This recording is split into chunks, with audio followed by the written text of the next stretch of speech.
Hey guys, DCAV13 here, and welcome back to some more Let's Play Fate Grand Order.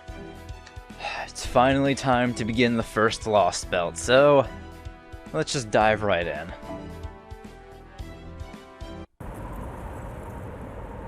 And so our history came to an end. It's been 90 days since the invasion from space began. In that time, the entire planet has been wiped clean. We've been fighting back for 3 months. 3 long, arduous months. Every single attempt ended in failure. Of course they did. We had all kinds of security measures in place to deal with other countries, but we were completely unprepared for an invasion from outer space. The United States fought hard to the last man, but even so, they only lasted a matter of days.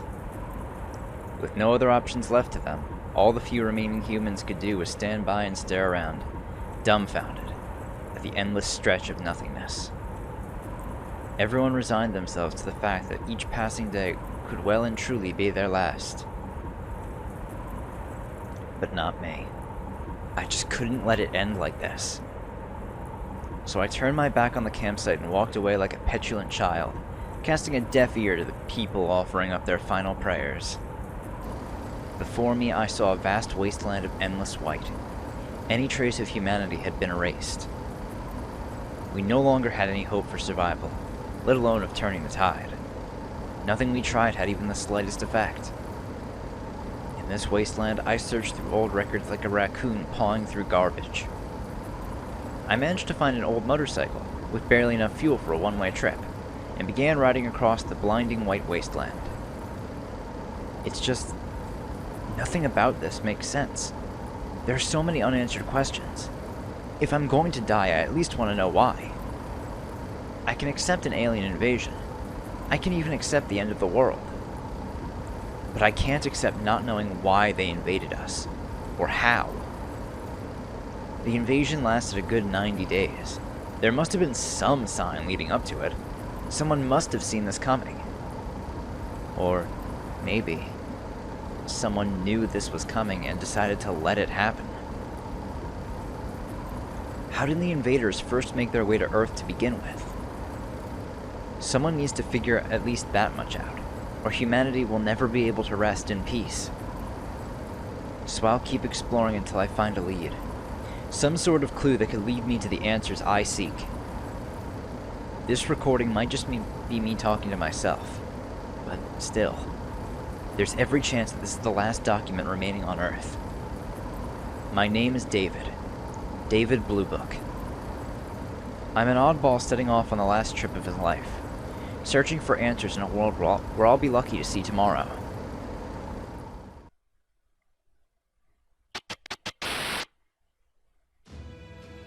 Researcher's Log, 2018. 18 hours have passed since the events we observed in New Mexico. At last, Subject E has been relocated to this base.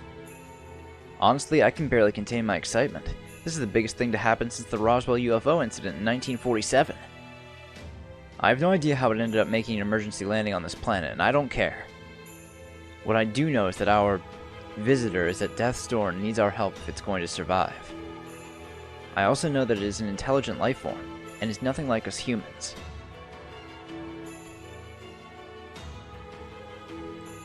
Its form beggars belief. Thank goodness for the boundless capacity of the human imagination. This visitor from a distant world looks exactly like the sort of thing one would see in a horror movie. My orders are to perform surgery on this new friend from beyond the stars to save its life and hopefully establish communication. I'm literally trembling with excitement. My entire staff and I are eager to begin our work. This will be a difficult operation, but we will save it. This will be by far the most fulfilling work I've ever done. How could I not see that it succeeds? My only regret is that I won't be able to share these discoveries with the outside world. This project is as classified as they come, and who knows if it will ever be disclosed to the public. Until then, we must continue to nurse it back to health in secret. Here in this underground facility. It is here that I must study this strange new life form. These tree roots come to life.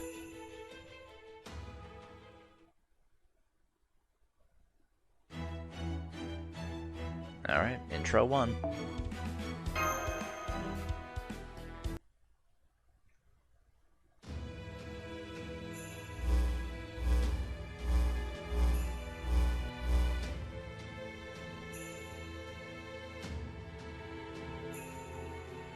It has been 90 days. 3 full months since the Tree of Emptiness took root.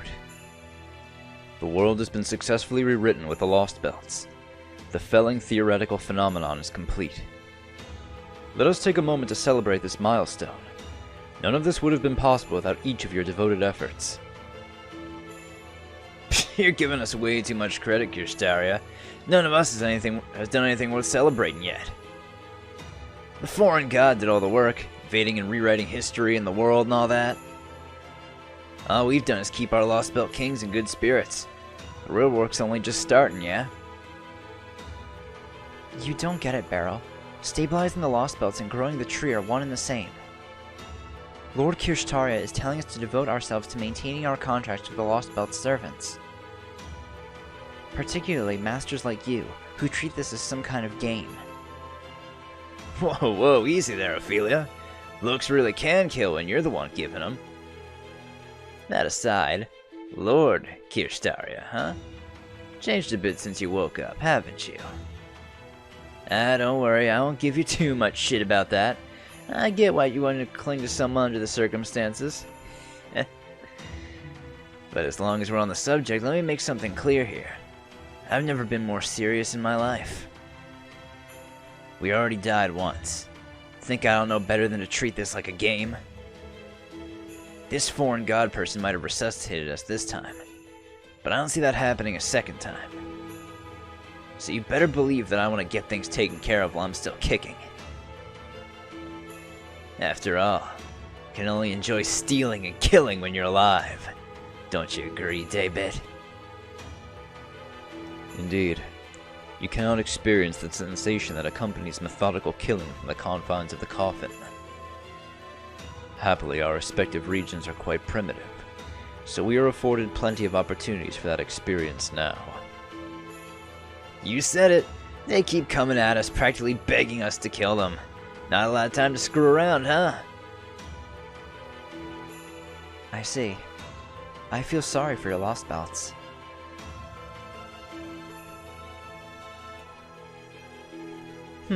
What's the matter, Kadok? Beryl is his usual self, but you seem a bit off. What's bothering you? You look just dreadful. Oh my, those bags under your eyes. Have you not been sleeping? Or is it just that you're under a lot of stress? Both. Never mind me. I'm doing what I'm supposed to. I'm sorry. You know I can't do that, Kadok. If you really want me to leave you be, then at the very least I need to see a smile from you. How could I not be sad seeing a friend so down in the dumps? I can't help worrying about you, whatever you might think on the subject. Understand? If you really want to be alone, you need to be strong enough to handle it. And if you're letting your stress show like that, then you clearly aren't. Why not try relieving a bit of that stress with a bit of fun? This suggestion won't win points for originality, but how about some tea? I found some great tea leaves here in my own Lost Belt. I'd be happy to let you have some. I bet the Grand Duchess would be delighted as well. None of your business. I swear, you just don't change no matter what happens, do you, Pepe? Ooh, flattery will get you everywhere. But I must say, that wasn't bad, Kadok. I'm not praising you. That was an insult. Sheesh. How come you're not telling this guy not to treat this like a game, Ophelia? Pepperoncino's different. He's always like this. Exactly. He doesn't listen to what people tell him. Just think about that weird nickname he picked for himself. He's a dyed-in-the-wool optimist. Or maybe a natural-born outlaw. Either way, you don't want to see him get serious, you know? He'd only ever show his true colors if the shit really hit the fan. Like the apocalypse or something. Actually, scratch that. Maybe not even then. No more wasting our time. Kirshtaria, what did you want to talk about? We've already reported in about our lost belts. Mine isn't fit for territory expansion, and I have no intention of competing with the rest of you. If you want to fight over who gets to rule this planet, knock yourselves out. Did I not already tell you all this? You think we'd buy that? Can't just shut yourself away and sit this one out, Octa. In the end, we're going to have to choose a single lost belt. If you give up on expanding your lost belt's territory, it'll just be a matter of time until another lost belt invades it. You really want to just lose by default? You're okay with that? Yes, I am. And if my lost belt ends up disappearing, I'm fine with that too. This time, I just want to stay there right up to the end. As long as I'm satisfied, I'll go along with the rest of the cryptors. So you don't give a shit about this power struggle thing, huh? Can't blame you. We all know who's gonna win anyway. Kirstarius could beat all of ours put together with one hand tied behind its back. This whole game to figure out who's gonna be the king of the earth has been rigged from the start. I mean, you should see how bad mine and David's lost belts are. There's just no way these are possibilities for how humanity would turn out. But there's not a damn thing wrong with Kirstaria's lost belt. Hell, things might even be better there than in proper human history. No fair, right? I swear, he was already a favorite to win before we even got started. No accounting for the luck of a born nobleman, huh? Beryl, hold your tongue. Lord Kirshtaria conquered that city entirely on his own merits. Why else do you think he has no fewer than 3 divine spirits? You will hold your tongue as well, Ophelia. Beryl is not incorrect. But... It's alright. It is plain to all that I will emerge the victor. No comments about how I go about claiming my inevitable victory will change that. Now then, hologram or not, I did not call you all here today to go over your lost belt's growth. An hour ago, one of my servants foretold the appearance of a spirit origin graph in a round circle. The spirit origin graph belongs to Chaldea, while the round circle no doubt refers to Mash Kirillite's shield. This means they are finally about to re-emerge from void space following their escape from Antarctica. So they're still alive, even after 3 whole months spent wandering void space. I see. And after Koyanskaya went to all that trouble to have the Mages Association appoint a new director who should have been easy to manipulate. Perhaps you made the wrong choice, Wodime. My servant could have destroyed the entire base, you know.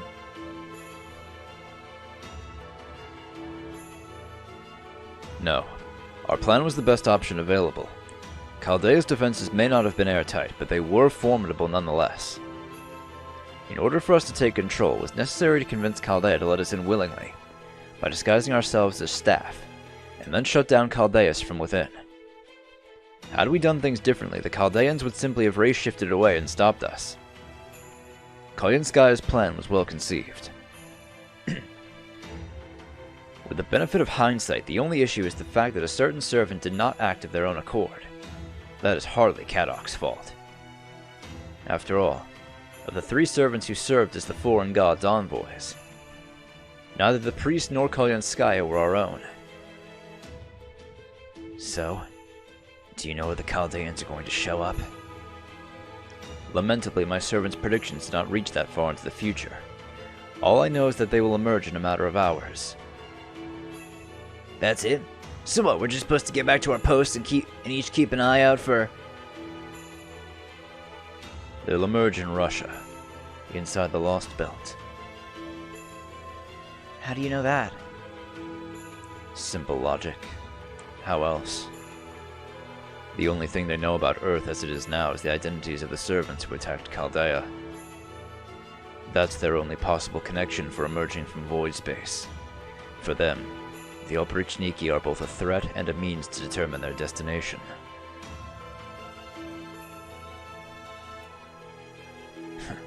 So it all comes down to retribution, huh? We got them good, so now they want to get us back, which means they'll be gunning for me first and foremost.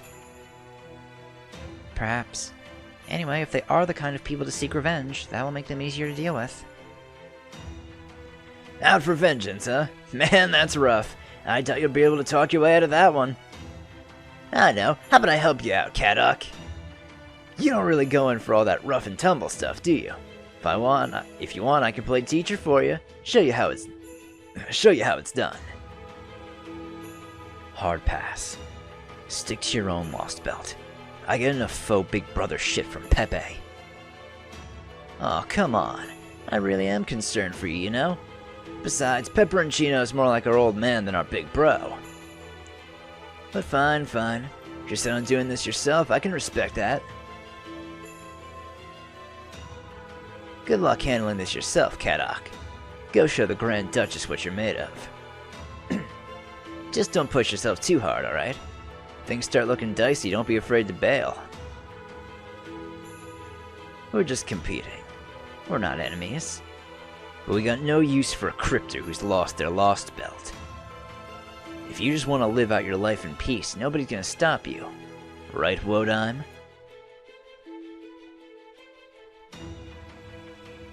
Kadok. As you know, we've all consented to a non-aggression pact. As cryptors, our goal is to expand our respective Lost Belts' territories.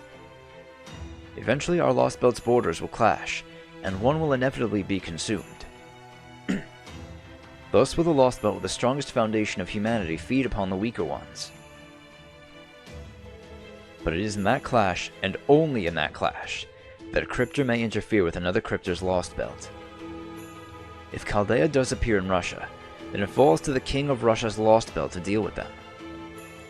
Our duty is the reconstruction of humanity within our Lost Belts, to build a world where humans and gods can once more coexist in harmony. Now that the foreign god's invasion is ended, the task of disposing of Chaldea is extraneous at best. It is, at this stage, nothing more than a chore. Still, I suppose I must admit they remain a hindrance. They do have a great deal of experience overturning worlds. Kadok, I look forward to seeing what you are capable of. Eliminate this nuisance and grow Russia's tree as quickly as you can. Succeeding in the latter should make the former markedly easier. For my part, I would like to see all the Lost Belts realize their full potential, for each is the potential of humanity itself. It would be a travesty for one of them to end before its history has had a chance to flourish. You don't have to tell me. I'm here to win as much as any of you. This is where I sign off. If Chaldea is coming for me, I'll be there to greet them.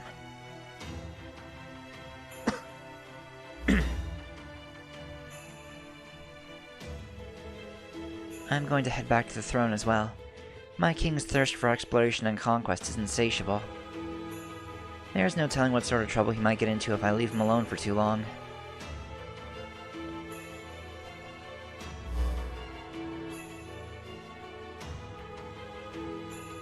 Right then, I'll be off as well. Let me know if Russia sends out an SOS. Alright. I must say though, you certainly seem happy about this barrel. You must get off on seeing Kadok struggling. Now, what sort of heartless bastard do you take me for, Pepperoncino? I'm actually worried about him, you know? I was an only child, so I like to think of him as the little brother I never had. Why would I want to see him die? I just want to be a good big brother and look out for him. Besides, I'm thrilled to hear that is still alive. I haven't been this happy since I first broke into their ICU. Dr. Roman kicked me out before we could have a bit of fun together back then. But now there's no one left to get in the way. Oh, God, Barrel's fucking disgusting. Goodness me. I don't know what we're going to do about him. Anyway, I'd best be signing off too. Something doesn't seem right on my end either. But while you're here, David, there's something I'd like to ask you about regarding my report. What do you think about the cube in my Lost Belt? I have little information to go on. Do you still want my thoughts? Of course. I would love so much just to hear... I would so love to hear your assessment.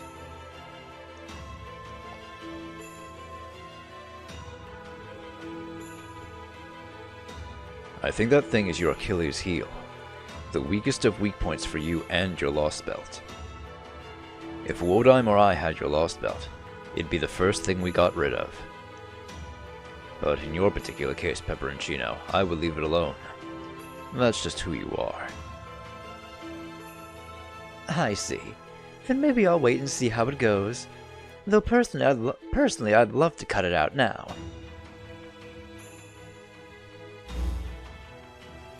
Alright, I'm signing off. Our next meeting's a month from now, yes? See you then.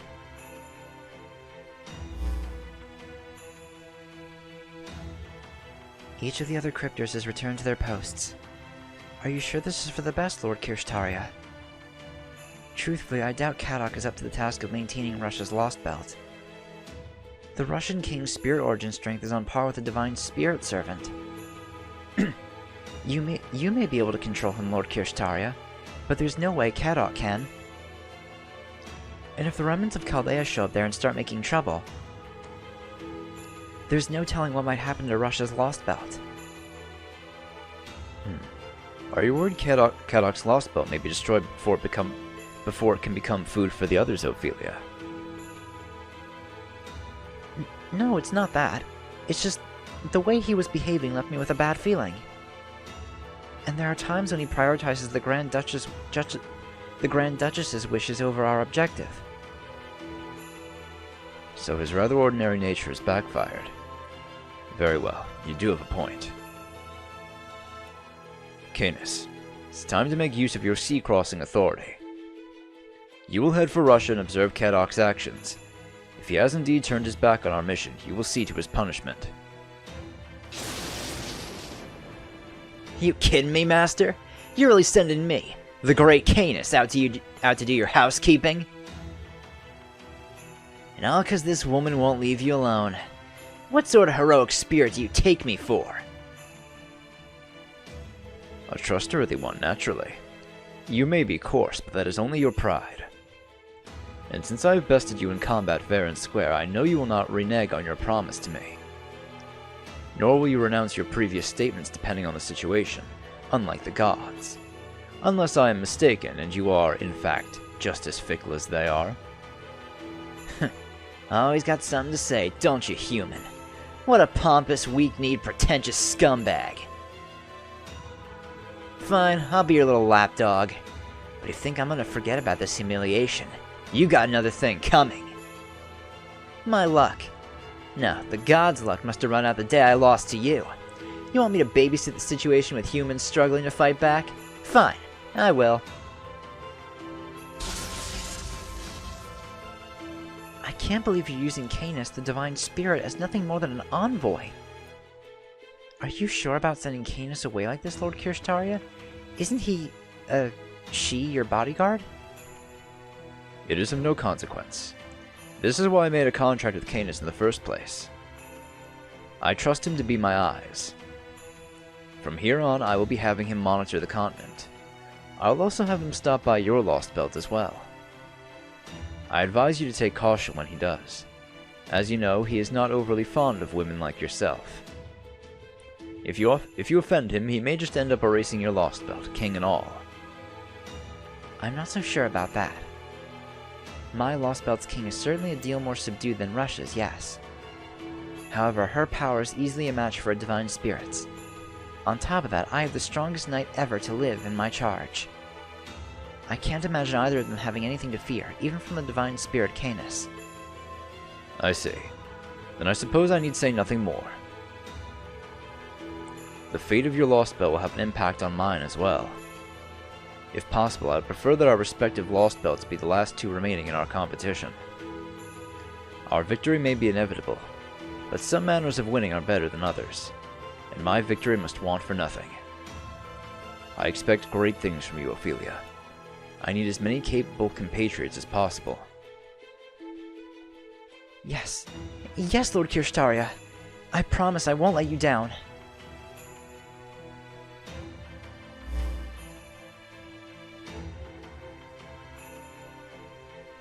The roots of cosmic fantasy have descended upon us. The advent of the foreign god is at hand. After 3 months, the Lost Belts have finished their rewrites. Both this planet and the next generation of human history now belong to us. But that is not enough. I will not be satisfied with that alone. The sages from proper human history abandoned humans in their naivete. He who called himself the King of Mages first pitied humanity, but soon washed his hands of them. But not me. I will never relax my grip. It has been 2,000 years since mystics disappeared, when the foundations of the world were passed on to mankind. Now I will attempt to reach a world that no sage ever could. I will attempt to enact an idea that no mage has ever before conceived. Just you watch, Marisbury Atmosphere. Watch as I achieve what you only ever dare dream of.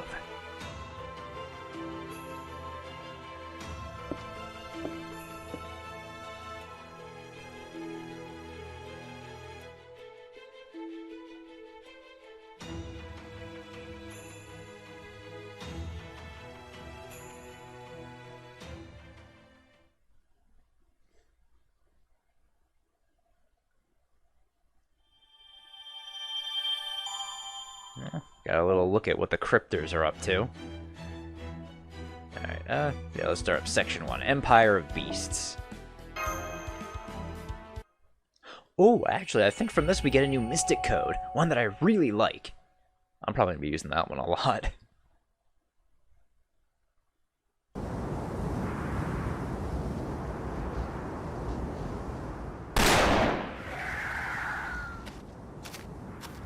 There we go. Damn, it's really getting bad out here. But I can still smell 3 of them. If I don't take them out now, I'll starve to death this winter for sure. Guess I'll just have to hang in there a little longer.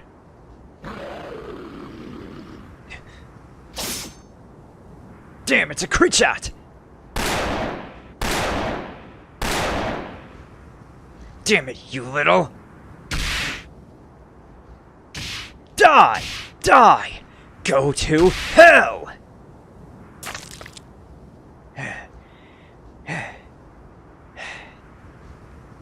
Damn it, what a waste! Damn, now its brains are leaking out. Guess it's time to pack it in. Damn it, I'm so hungry. I really don't want to starve to death.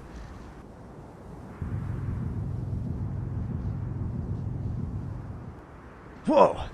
Was that an earthquake? Was that one of the big guys?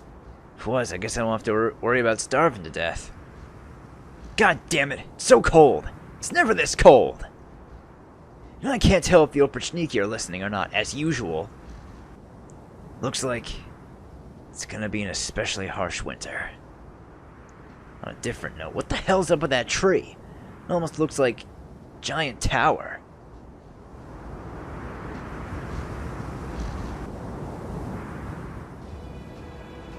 In this version of history, demonic beasts have been present since the very beginning. Humanity here evolved along a particularly unique route in order to combat both the beasts and the perpetual blizzard that shrouded the land. In this world, there is nothing worse than weakness. To die is to admit defeat. Here, strength is justice, and justice, strength. It is a world of permafrost, where the notion of might makes right has been taken to its logical conclusion. And now, John and his companions are about to set foot in this alternate history.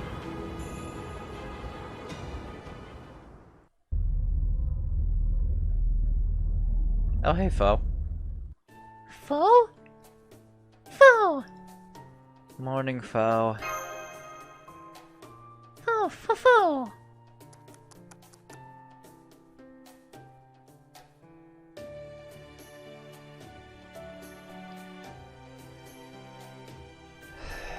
I think I'm finally getting used to my room here. Foe? Foe!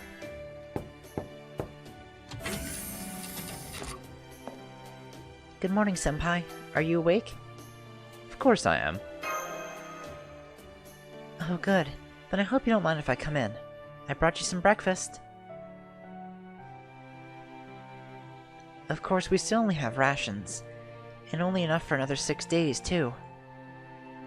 It's a lot better than nothing. Thanks, Mash.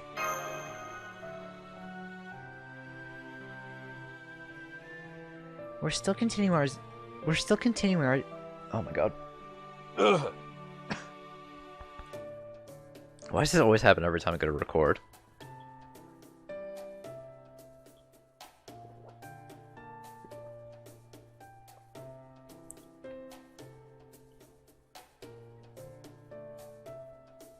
Alright. We're still continuing our zero sale. It's been about a week since we embarked. Fortunately, the enemy organization that took over Chaldea doesn't seem to have followed us here. But I wish I knew how long this is going to continue. Time is one of the fundaments of our universe. But time doesn't intrinsically have a past or a future. Those are just axes we came up with to help us keep track of it. As long as time goes on, a little shake-up before or after won't make any difference. But here in void space, time doesn't go on. We won't suffer the effects of age as long as we stay here, but we also don't know what will happen once we emerge into normal space. We might return at exactly the instant we left, or we might find that we've been gone for hundreds of years. I wouldn't be surprised if we just aged instantly as soon as we exit void space, like when Urashima Taro opened up the Tamatabako. That's unsettling. Yes, it is. Still, Da Vinci says she's been working on correcting the disparity between us and the outside so that won't happen. Maybe it would be best if you talk to her yourself, Senpai. Why don't we go to the cockpit? Fo!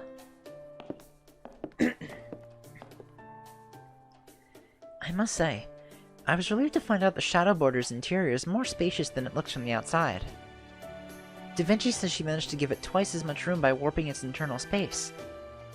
Thanks to that, we have just enough living facilities to cover the bare necessities. I do feel a little bad that all 4 staff members have to share one room, though. Fo! Thank you for your concern, Fao. I have special needs as a demi-servant, so I'm staying in the treatment room by myself. As for the other private rooms...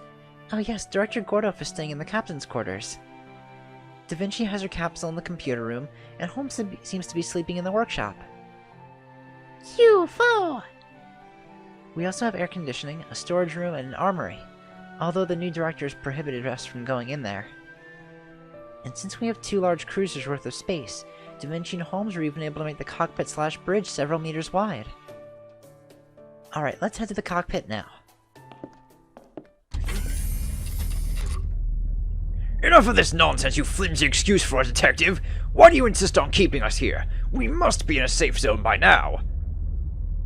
It is, as I have said, a more difficult question than you seem to realize. We must first discuss how we might even define a safe zone.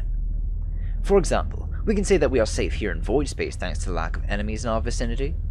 I'm afraid the answer is a resounding no. For that matter, there are no enemies to be found in void space. Consequently, we not concern ourselves with attempts at pursuit. No, what we must concern ourselves with is a threat far greater, one that quite literally surrounds us. In other words, my good music, the question is not of when we should emerge, but of how. You mean to tell me it's not even possible for us to leave? How can you be so blasé about such a nightmarish prospect? Looks like Holmes and the new director are getting along nicely, Senpai. I'm almost sorry to interrupt them. Are they getting along nicely? Good morning, everyone. John and Mash Kirlight reporting in for the latest status update. Good morning. Ah, good morning, you two. Have you already had breakfast? Yes, thank you. I had an Italian cuisine ration myself, and Senpai is just about to have his. Oh, so you lower-level employees are stuck with rations, eh? How sad. I had a plate of warm French toast and tea with extra milk myself. It is, of course, important to my role as captain. The captain needs a lot of calories to have enough energy to keep this crew together. Yeah, I can think of another reason why you need a lot of calories. I swear, who do you think you are hogging all the halfway decent non-perishables for yourself? Nothing wrong with that. The quality of one's diet has a pronounced effect on one's mental state, after all. Those who are unwilling to endure discomfort should make every effort to eat well on a daily basis. Besides, a hot cup of tea is a small price to pay if it helps eliminate one of the greatest source of disorder in our little community. Don't you agree, Mr. Meniere? Well, I can't argue with that. Especially since the guy who's less willing to deal with discomfort than anyone is actually managing it. You mean me? Not to worry. I still have a store of my own little remedy to fall back on. Yeah, of course you still have your fucking drug stash, Holmes. If the time ever comes when I need to calm my nerves, it should do the trick nicely. Why, I can keep going like this for a month. Oh. Oh, never mind how strong your willpower is. You still haven't answered my question, Holmes. You just told me that it isn't you that you refuse to emerge, but that we can't emerge. What did you mean by that? And remember, I have appointed you a Chaldea's new administrative advisor. How about you show a little gratitude for the appointment? Now, tell me exactly what's going on. I'm not normally particularly concerned with titles, but I must say, being an administrative advisor has been a novel experience. To be honest, I'm rather excited to be exercising my own untapped talents to meet this job's demands.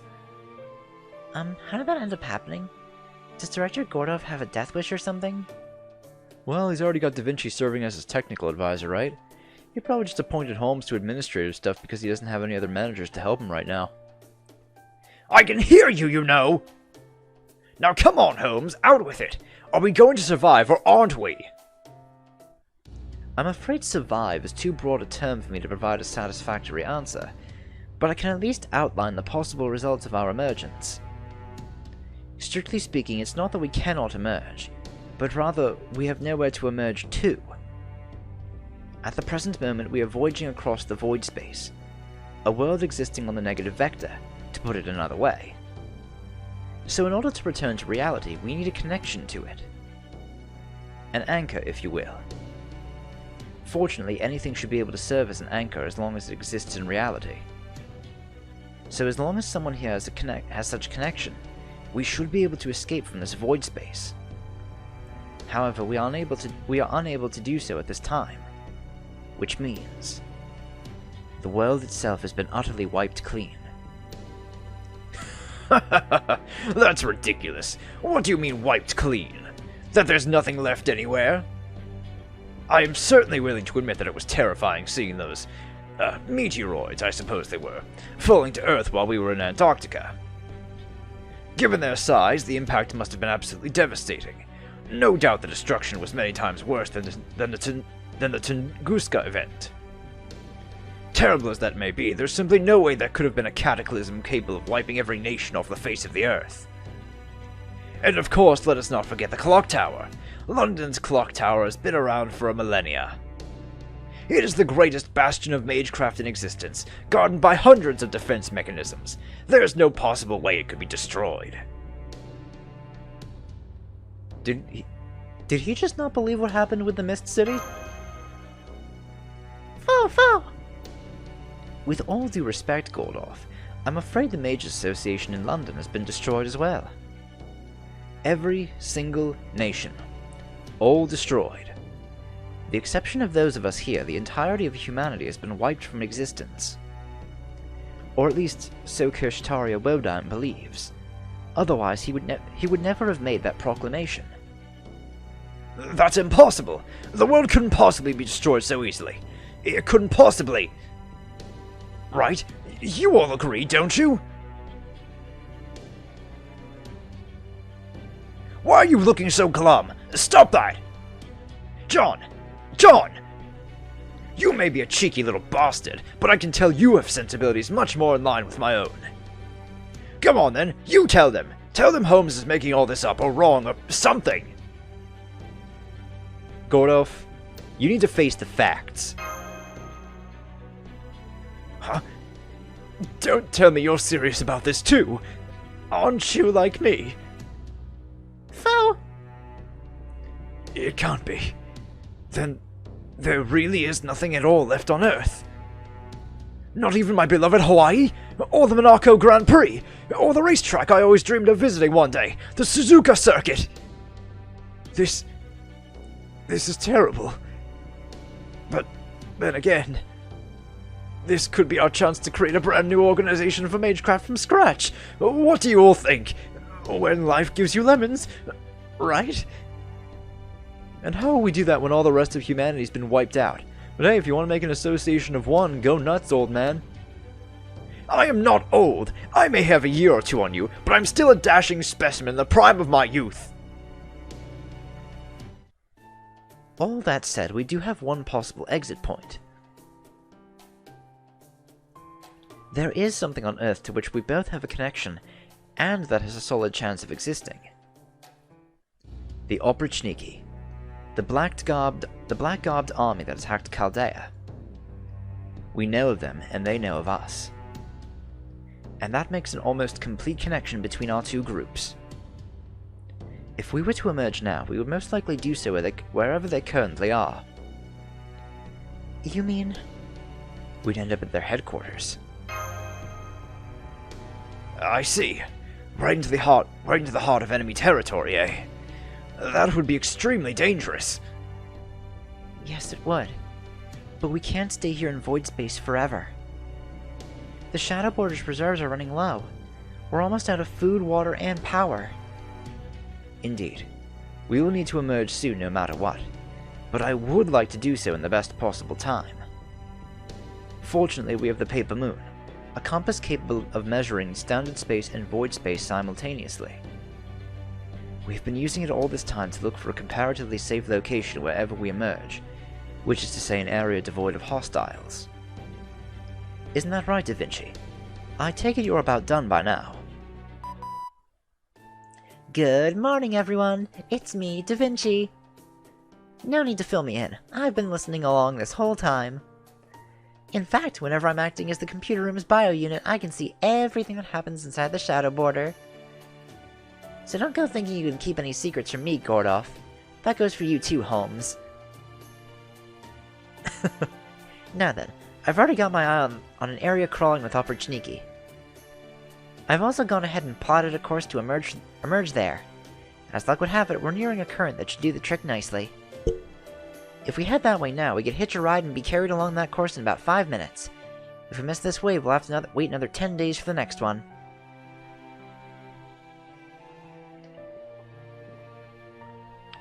By that time, the Shadow Border will almost be completely out of power. So what I'm getting at is... If we're going to emerge, it's now or never? You got it. That's what I like to hear, John. Make sure to stop by and thank me for being so amazing later. Incidentally, according to the Paper Moon, this wave will bring us back to standard space approximately 90 days after we left. So that means we'll be emerging around early April in the year 2020. Man, we really lucked out. One wrong move and we could have ended up on a wave that would have taken us there 100 years later. And if we'd emerged into standard space then, it'd probably be way too late to do anything. Slow down! Slow down! You mean a few days difference can affect our exit time that much? Is that normal for zero sail travel? If we emerged 100 years later, the music residence would be no more than a ruin. You can't do that. That's my house. Is that really all you fucking care about right now? And dude, what part about Earth wiped clean did you not understand? Your house is gone regardless. Notice how much quicker he is to grasp stuff when it affects him directly. Try to remember that everything on Earth has already been destroyed. Thank you, Holmes. Now then, it seems we are faced with a decision. The perfect wave on which we can ride to re-enter reality is nearly upon us. Are you all prepared to take it? There is no telling what the world will look like when we get there. All we can say for certain at this point is that we will be emerging on the Oprichniki's home turf. We are very likely to be attacked the moment we appear. Even so, we'll just have to take that chance. What are you, some sort of adventure-crazed nut? Huh? What was that, Mr. Minier? I don't know. We collided with something and now the left screw is shut down.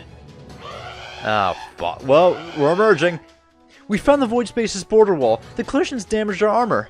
Part of the logic formula is missing. What did you say? The armor's been damaged?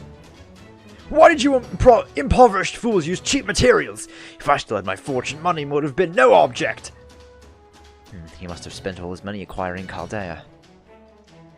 Well, this certainly isn't good. We can't maintain the vehicle's balance anymore. Looks like this is it for our maiden zero sail. At least we should be able to still raise the bow and re-enter standard space. But after that, I think we'll need to step outside to make our repairs. Holmes! Quite so. Given the circumstances, our hands are tied. This is indeed the end for our maiden zero sail. All hands, prepare to emerge! All done talking? Let's go catch ourselves a wave. I didn't agree to that. Wait, let me get my seatbelt on. All hands, take your seats. You are not to get incapacitated under any circumstances. That goes for you too, John. As long as you're strapped in, you won't suffer any serious injuries. Trust me, I speak from experience. Activating Paper Moon. Initiating planet navigational chart ± conversions. Commencing Shadow Border's docking sequence into reality boundary. Firing existence verification tether into reality space. Upward sneaky anchor point confirmed. What's going to happen? Nobody knows. Nobody can even guess. So we must be prepared for anything. The only way we will learn what awaits us when we emerge is to see it for ourselves. Emerging from void space. 30 seconds until arrival in reality space. Zero sail complete. Emerging into reality space.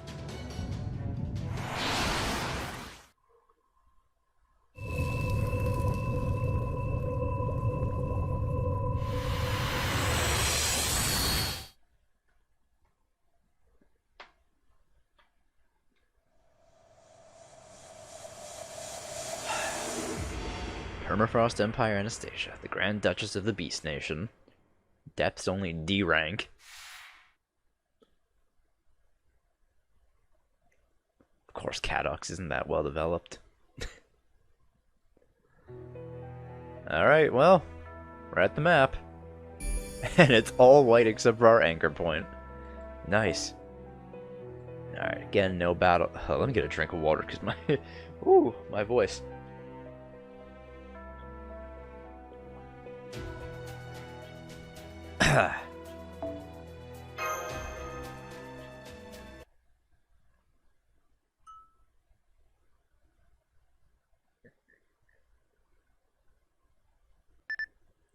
Reality space anchor attached. Reality verification complete. Establishing Shadow Border's existence. Zero sail return successful. I say, I'm alive. I'm alive! My limbs have never felt so solid. It's like I've gained several kilograms since we were in void space. Attention. An armor plate came loose during re-entry. Further zero sail is currently impossible.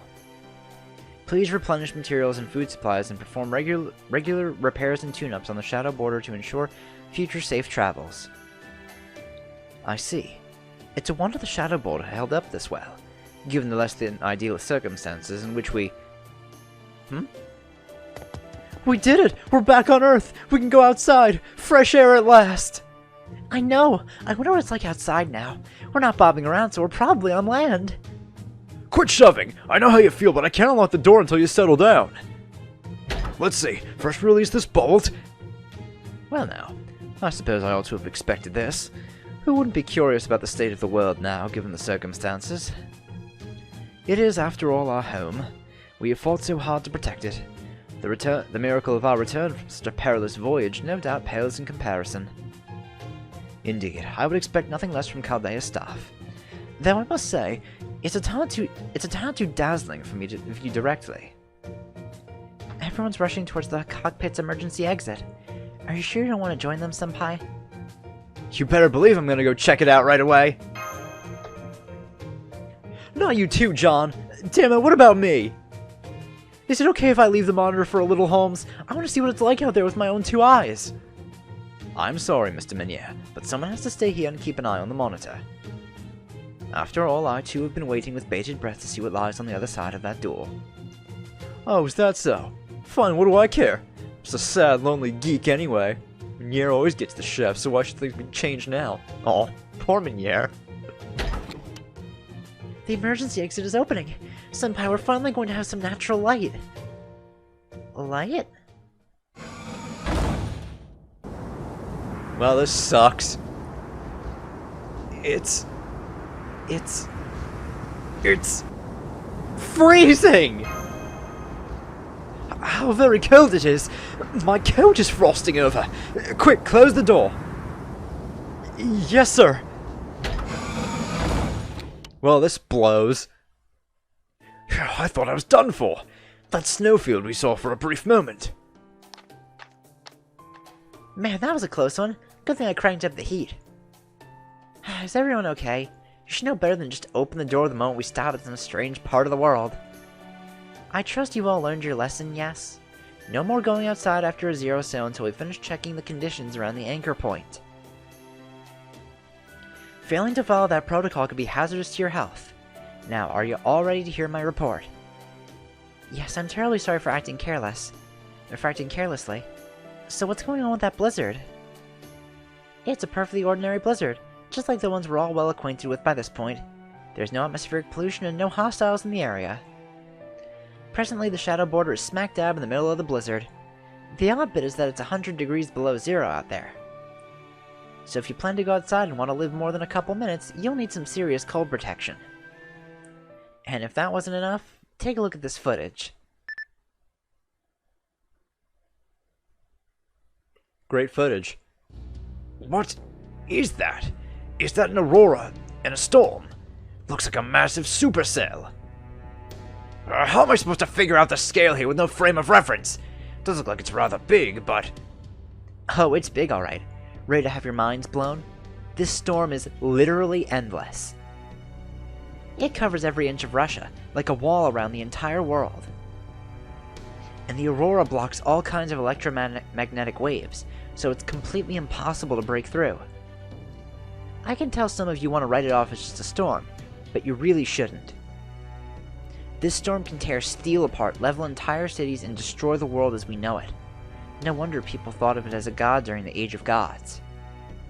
Remember, storms are the single most powerful source of naturally produced energy on the planet. And one this massive is bound to be raging around with all the energy of a nuclear bomb. It stretches as far as the eye can see. Humanity has yet to invent anything in the way of a vehicle capable of breaking through a storm like this. Nothing can get through the storm. No weapon, no vehicle, nothing. Which means that even once we get the shadow border up and running, we won't be able to leave this place. In short, we are trapped in a world about which we know nothing. Welp. Now, Gordolf. At least we are no longer in any immediate danger. For that matter, the Zero Sail was incredibly dangerous in its own right, since it inverted our very existence into the negative zone. I believe it would benefit our chances of survival tremendously if we were to regroup here. Well, it is certainly an emergency, and we do need to regroup. Da Vinci, does the Shadow Border possess the ability to camouflage itself? Of course it does. This vessel's designed to handle the void. It's got tons of features. In fact, it's got optical and conceptual camouflage. It messes with all the observer's perceptions and senses. Then for the moment we needn't worry about danger finding us from the outside. That of course does not account for the possible problems from the inside.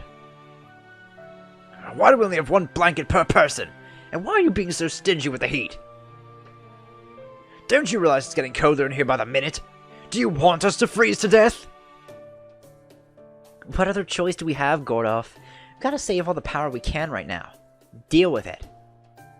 Besides, the way things are going, we'll probably starve to death before we freeze to death, since I don't see us finding more food in this mess. Hey, if it comes to that, I bet the new director outlives us all. Oh, so you can tell how resilient I am, eh? Flattery will get you nowhere, young man. I don't think I was flattering you. I think I was just calling you fat. Still, I commend your keen eye. Indeed, I am Music the Phoenix. It would take more than a little hunger to bring me down. I am possessed of an indomitable fighting spirit, overwhelming bravery and tenacity for days. With such qualities as my command, I too have no doubt that I would survive the longest of anyone here. I believe Senpai was alluding to your excess, energy reserves? Thanks, Mash. Indeed, food is but one of several problems we face. Let us take stock of our current situation. I've got a reading on the temperature out there. It's exactly what Technical Advisor Da Vinci said it was. 100 degrees below zero. No human being could survive in this. As for our position, it looks like we're somewhere in Russia. Russia. Damn, so Holmes was right. We have literally fallen right into the Opportuniki's laps. But hang on, how is that possible? I know we were adrift for some time, but how could we reach Russia from Antarctica? We would have had to sail halfway across the world for that to happen. Did void space make that possible? More or less. In void space, real-world distances have no meaning. Instead, the distance we can travel corresponds exactly to the time it takes to calculate coordinates and verify our existence. Now take a look at the paper moon. That's a two-dimensional world map. I can see 7 locations that seem to be layered differently than the rest of the map. So they are. I didn't notice at first since the thing loops around on itself, but you're right. It reminds me of the 7 singularities that caused the incineration of humanity, though of course the current circumstances differ substantially. The 7 singularities existed at different points in time, a vertical axis. But in this time period, these 7 abnormal regions exist simultaneously. And Russia, where we are now, is one such region. Are they singularities? It's too early to tell. Given what Kishtaria said during his transmission, I believe these regions are not the past, but...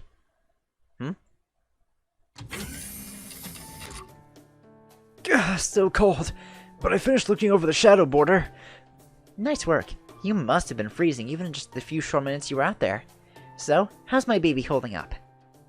Well, frankly, it won't be possible to make repairs. For starters, we don't have a logic formula to let us withstand void space, nor do we have the armor plating we can need to carve the formula into. And, well, the engine's not in great shape after we overtaxed it. We'll need at least a little time to get it back up and running. It's so cold, but at least it's not as bad now. It should warm up a little once it gets to midday. As long as we can avoid working at night, we should be able to get by with just our snowsuits. Glad to hear it.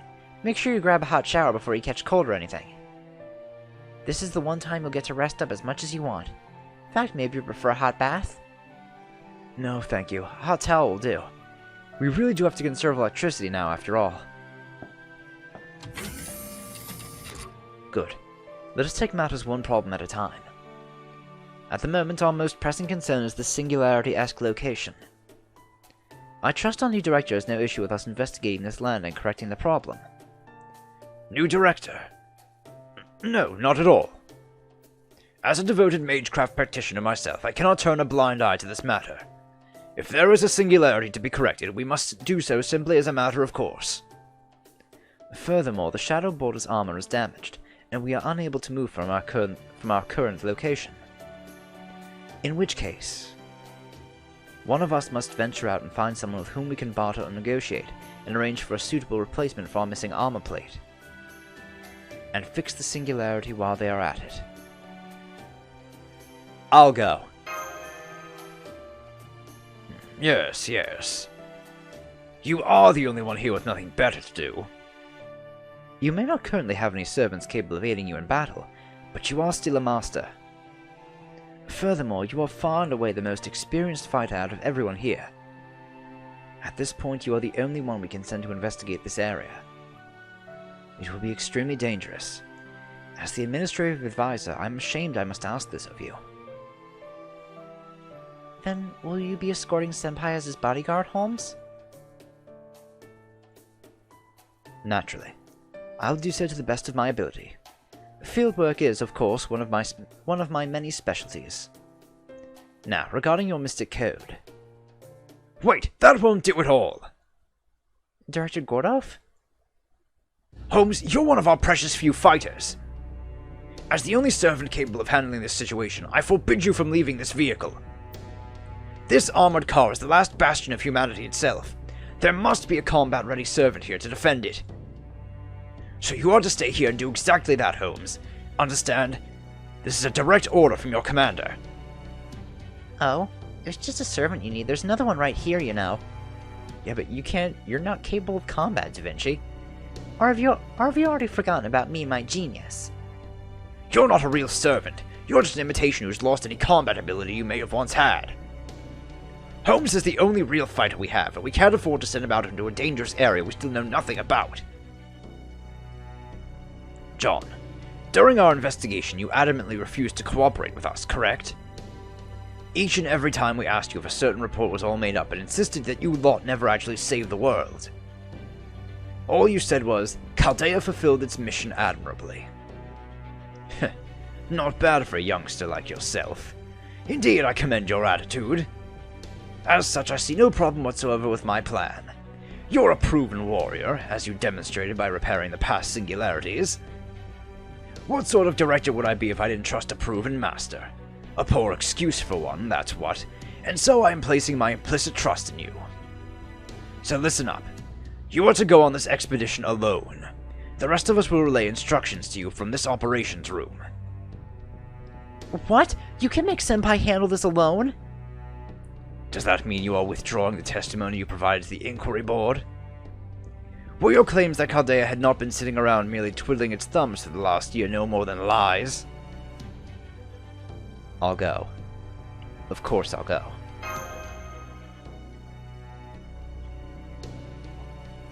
Indeed. Both Mr. John and the new director are correct. The Shadow Border's destruction will be the end of humanity itself. It is indeed important that we investigate this area, but we must concentrate the bulk of our efforts on keeping the Shadow Border and the Paper Moon safe. Therefore, I will remain to guard the Shadow Border, and do whatever I can to aid the expedition from here. All that said, the fact remains that it would also be reckless to send Mr. John out on his own. It is 100 degrees below zero outside, and there's no telling what else may be lying in wait. I know that. I won't send him off without a body. Let's see, one of you called me an old man. What was his name again? Saute? Picata? Oh crap! Oh no, Miniere! It's the cooking method that uses butter and lemon juice. Bah! A2, John? That's it, Miniere! Miniere! Get your armaments in order. You will be joining John on his expedition. Yeah, I knew it. Why me?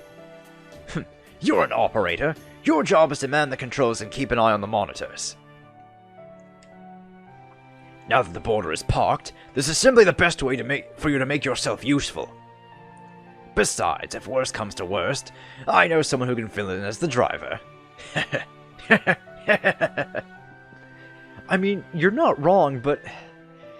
Damn it, I guess I got no choice. Wait! I'll go with Senpai. I believe that will be the best possible option.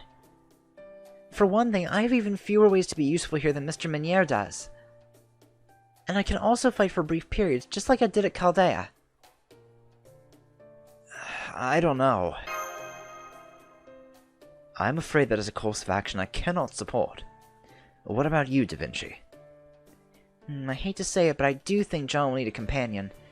And Mash is an old hand when it comes to investigating unexplored areas by now.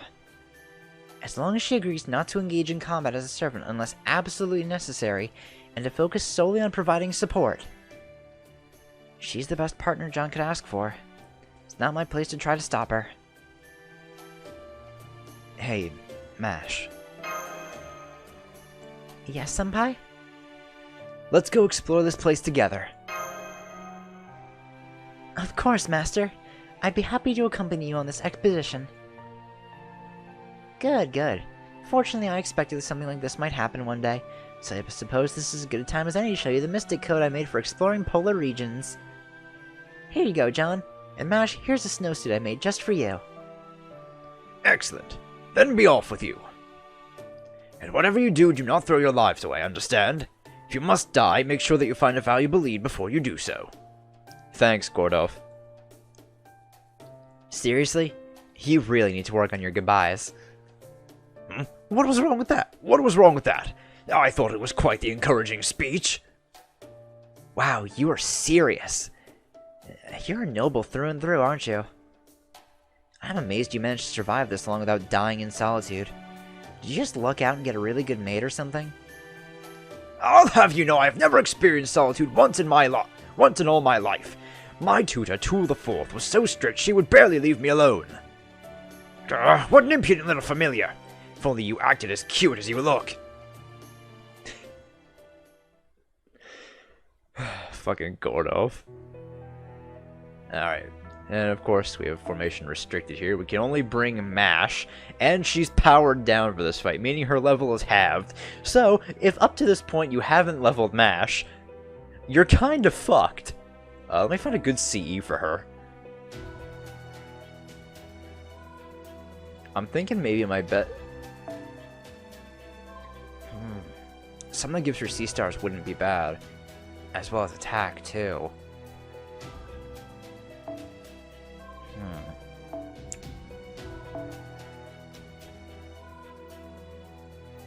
I was thinking maybe trying to go for, what is it?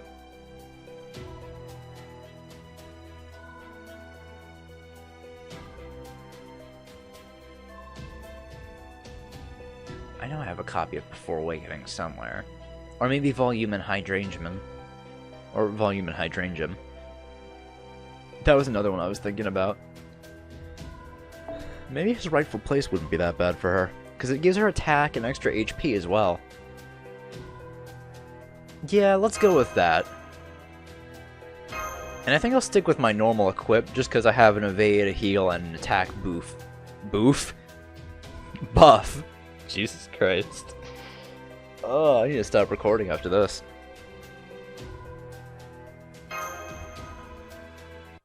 I think we'll be good with this. That's what I was trying to say. There we go. It can't hurt to wear a snowsuit over your Arctic Mystic Code. Not that it's likely to do much good when it's a freaking 100 degrees below zero out there. Listen, I know what Gordov said, but make sure you don't go taking any unnecessary risks. Just take it easy and focus on staying alive first and foremost. It'd be a hell of a waste if I died now, after all. Right? There's all sorts of fun things out there just waiting for you to experience. I knew you had potential, John. Once this is all taken care of, you'll have to come check out my hometown sometime. You haven't lived until you've seen France, you know. Oh, and Mash? I don't want you overdoing it either, got it? I know that you really helped us out back at Chaldea. But the fact is, you've got serious limits as a demi-servant. So if you encounter any hostiles, you just focus on keeping your distance. All the more so if John's in a tight spot. Whatever it takes, you two better make it back here alive. We will. Thank you, Mr. Meniere. Oh, and John, you take this. Ah, the Spirit Origin graph. This is... Listen up. We're going to investigate the surrounding area first. Once we find something of interest, we'll let you know and tell you where to go. If you can manage to secure a ley line, you should be able to summon servants again. As for power, you just have to make do somehow. Maybe take advantage of a natural phenomenon. A natural phenomenon? I bet Da Vinci and Holmes will figure something out. You're the one who took care of all those singularities. I don't have to tell you what an accomplishment that is. You've met at least one or two servants who are crazy enough to answer a summon, no matter the circumstance. So, as long as you can get the bare minimum of energy into that Spirit Origin graph, you ought to be able to summon at least one servant. You probably won't be able to get a really strong one, though. Our magical energy supply here doesn't hold a handle to Chaldea's. But even so, any heroic spirit you can get to help you would be a godsend at this point. So do what you gotta do to make that happen. Got it. Honestly, I have no idea what's coming. Doctor is gone, and so is more than half our staff. I never thought things could get even worse than they were back in Orleans. But here we are. Just like back then, you're our only hope, John. Good luck. You can count on me. I know we can. Oh, and if it's not asking too much, try to find some fish. Do that, and I'll treat you to some of the best home cooking you've ever had. I'm all set too, Master. I love Mash's snowsuit. She looks so cute. Then again, Mash always looks cute. What am I talking about? Let's go.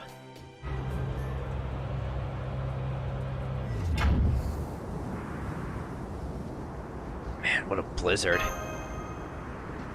Oh. Fo, are you going to be okay in this cold?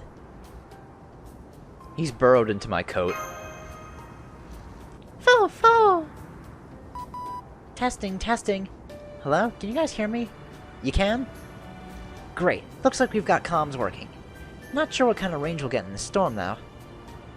Now then, the first order of business will be to look for a ley line. Here's what I'm thinking. Start by heading north, then turn east. If you still haven't found a ley line after a while, then you can continue west. Once that's done, come back to the shadow border before you check out the south. What do you think of that? Any thoughts to share? Am I doing a better job than, me? You're the same dependable Da Vinci you always were. Great, glad to hear it. Alright, I'll be checking in every 5 minutes, so if you stop hearing from me, that's your cue to turn around and head back. Got that, you two? Got it. Understood, Da Vinci. Oh, and let me be clear about one more thing. If you encounter any locals, leave the negotiations to us. Even over comms, I can cast a simple charm spell to win over any ordinary person you run into. Maybe we should only use that as a last resort, Director. Charm spells do work quickly, but their effects also wear off rapidly as well. There would be no way of knowing when our unwitting collaborator might return to their senses. As such, I believe it would be both safer and wiser for you to employ your natural charms here. Should we encounter any locals, I believe the best thing to do would be for Mr. John to initiate the negotiations. Once both parties have reached a mutual understanding, then we can have them come to the border. I see. Indeed, my own natural charisma would be the surest way to succeed. Very well, we shall use your plan then. Da Vinci, is there any pomade to be found in this car? I'll need to make sure my hair is perfect for the occasion. First impressions are everything, after all. Sure, I can whip something up that'll do the trick. Damn, Holmes, you played him like a fiddle. Well, I am the world's greatest detective. Besides, I wasn't being entirely untruthful. Gordorf does have a certain dignity. The sort that being raised from in a distinguished noble. The sort that comes from being raised in a distinguished noble family. And that is something that Mr. John can and should do without. Fo! Okay, Master, let's start heading north.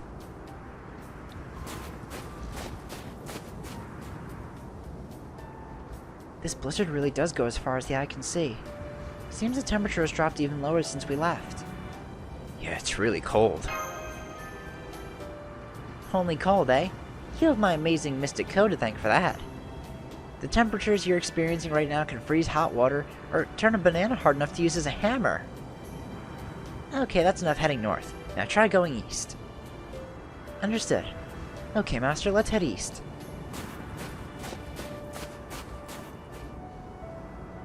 Master, take a look at that! At what exactly? That doesn't look like the bands of light we saw in the Singularities. What could it be? A skyscraper? A tower? Maybe it's a tree? Whatever it is, it's certainly enormous. What was that noise? Da Vinci! Yep, I'm detecting a hostile from here. Looks like a low-rank phantasmal. Maybe a demonic beast? Just one of them, but it's headed your way from the east. It looks to be spoiling for a fight. Got it. Let's get out of here, Mash. Yes, Master. Let's head south. Fo! Uh-oh. What was that roar? I'm picking up new hostiles at John's 12 and 9 o'clock. And another one at 6. They're surrounded. Oh god, now there's 6 more! That cry earlier must have signaled others. They just keep coming. So they know to surround their prey. These creatures would appear to understand how to hunt. Which means there is an established ecosystem, even in this frigid world. But that is a matter for later. Mr. John, Da Vinci, I'm sorry to ask you to break the rules right off the bat. Miss Kierlight, I trust you know what to do. Make your way through the demonic beasts to the south and return here at once. Wait, what's going to happen if you lead a huge pack of demonic beasts here? Remember, the Shadow Border is the very last bastion of humanity.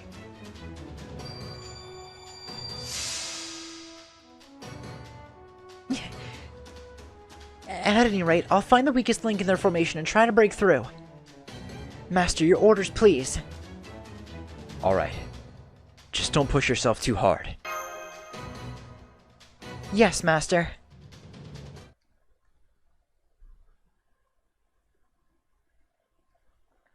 Alright, let's get to safety. I think... Oh, I forget how many of them I have to fight in this. I think 3? Yup. 3 crit shots. That doesn't help that I'll have like a shit ton of fucking health too. Let's get our defense buffs up first and foremost. I think getting some sea stars would be our best bet here.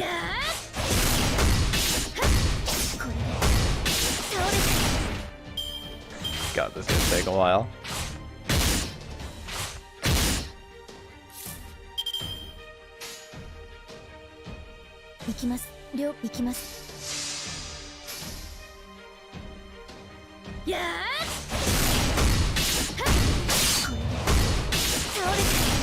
Alright, Mash should be able to use her Noble Phantasm. Oh, so fucking close. You know, let me pop my heal now so that way it's on a lower cooldown. Let's go for damage and sea stars on this one, because we're gonna get NP regardless from being attacked. There we fucking go.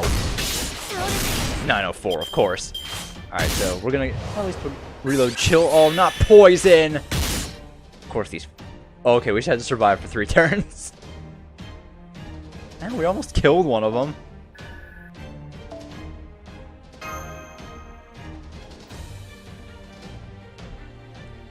I was gonna say, that was a lot of HP for Mash to just have to do on her own.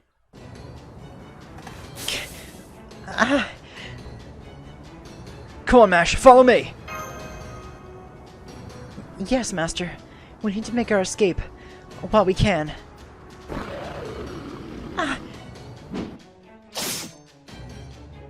Mash!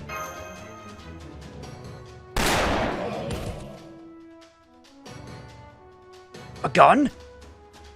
A rifle, in point of fact, judging by the sound. One wielded, it would seem, by a skilled marksman, considering they incapacitated the beast with a single shot to the head. Well done! Take this! You guys nuts? What are you thinking running right into the middle of a crit shot pack? Huh? I'm guessing you guys came from the capital looking for something to eat, but you're not gonna have much more luck out here in the boonies either. What the? A wolfman?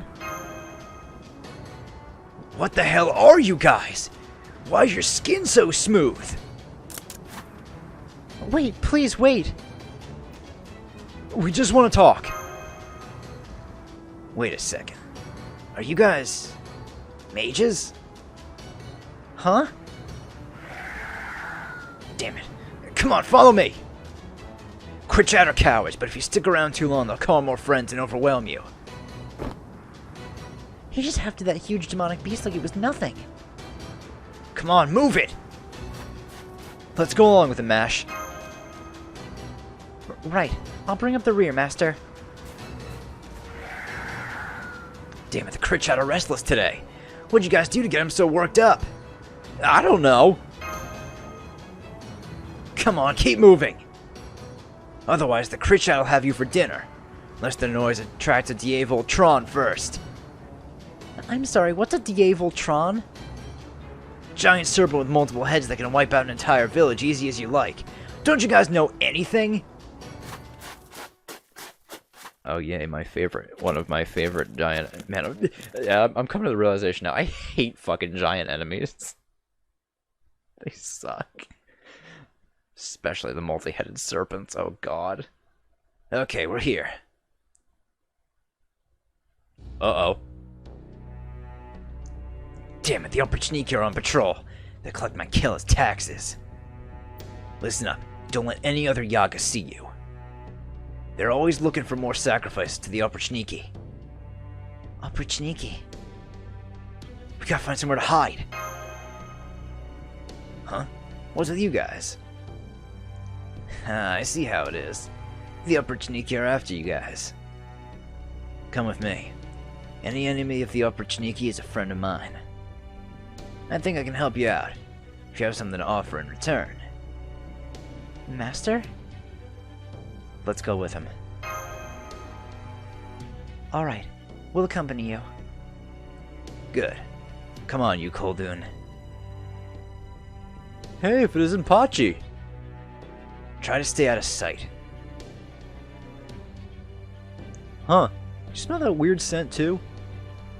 Is it coming from those two? It's coming from this demonic beast, obviously. I didn't bleed it out properly. No leisure for the poor, huh? You sure you're gonna make it through the winter like that? Guess you're not worried about yourself, huh? Nope, I've got plenty stored away. If you ever find yourself running low on food, how about I sell you some on the cheap? But you will have to tell me where your best hunting grounds are. Huh. I'll think about it. See you around. Hey, your little friends there wouldn't be with the rebel army, would they? Because if they are, you know I've got to report them to the Opportunity. Tsar's decree and all. These guys turn out to be with the rebel army. I'm gonna tell the Opportunity you and I are the best of friends. Come on, cut that out. We're not friends. We barely know each other. You sure about that? Because we've been having a good long talk for a while now. Can't you feel everyone else watching us? Damn it! Alright, let's hurry up and get to my house before anyone else comes sniffing around. Good. The Opportunity still don't know you're here. Thank you so much. Don't need your thanks. Just give me something as compensation. It's all about bartering, right? Something, huh? What should we do, Senpai? Would information suffice? Ah! What the hell is that? Magecraft-based communication. Since you realized those two are mages, I assumed your kind would possess a deep knowledge of magecraft. But judging from your response, it appears that your kind have only ever heard of magecraft. Am I correct?